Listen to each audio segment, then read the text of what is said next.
Aloha students, it's Mr. Fisher here. I just wanted to show you quickly what we're going to do with cost accounting. Because of distance learning, it's not really going to be possible for us to work on our small business plans and come up with all the financial statements that we would normally do for a business plan. So in a lot of ways, this will be much easier than doing the cost accounting for your project. And if you have any questions, just email Mr. Fisher, me.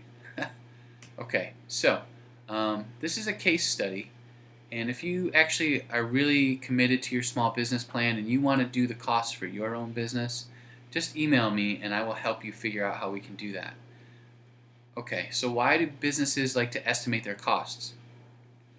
Number one, if you don't know what it costs to be in business, then you don't really know how much to charge. This happens a lot where people want to know, well, how much does somebody charge for XYZ? Well, they should really be starting with how much does it cost to produce XYZ and then marking it up. The second thing is if you know your costs in business, then you can start to anticipate and project how much will you earn and also how much of that earnings will be profit. And just a reminder, your earnings minus your costs is your profit, and as a small business owner, you're entitled to all of the profit from your business. And then the third and probably the most important reason is in real life, hey, my dryer's done.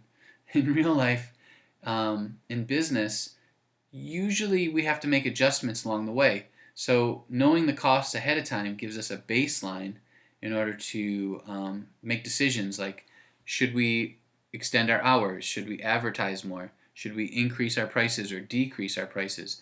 All of those decisions that are made in real time, you don't want to just randomly make them. You want to base it on data, and in this case, we'd want to know what are our costs. Okay, and for this, we're going to use the Laughing Lobster. It's a food truck, and just so you know, the average food truck has a profit after all the costs are paid of $5,000 to $20,000 per month. Here are some food trucks. Top left corner, you can see this is sort of what it looks like in the summer when there's a food truck fest.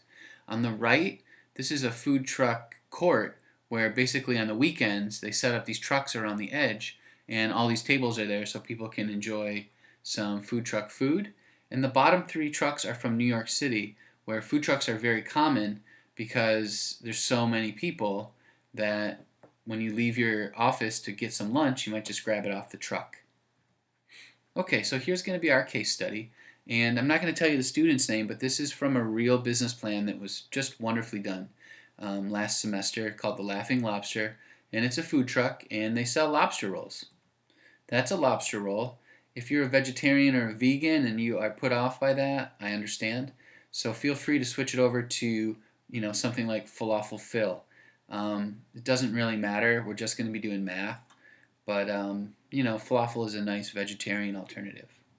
Okay, so here's the numbers. And again, you can just switch that to falafel fill. The truck costs, gas, insurance, loan payments, and maintenance is $1,500 per month. The employee costs, including their pay, their uniforms, and insurance, is $5,500. And then the cost for the actual food is about $3 per meal. And they're hoping to sell 4,500 meals per month. Okay, so just based on those numbers, you're going to be doing some cost accounting. That's going to be adding, subtracting, multiplying, and dividing to find some other numbers to help us see how much we're making off of our sandwiches. Okay, and we'll just estimate some earnings and then how much of that is profit, and then hopefully you'll be able to make some predictions about the future earnings and maybe explain why it's important to estimate the costs. And that was the first slide with the 1, 2, 3. So go ahead and email me with any questions. This will be much easier than doing cost accounting for your own small business, and that's why we're doing it this way. I hope you're doing okay, and if you do have any questions, just email me. Thanks everyone, and have a good day.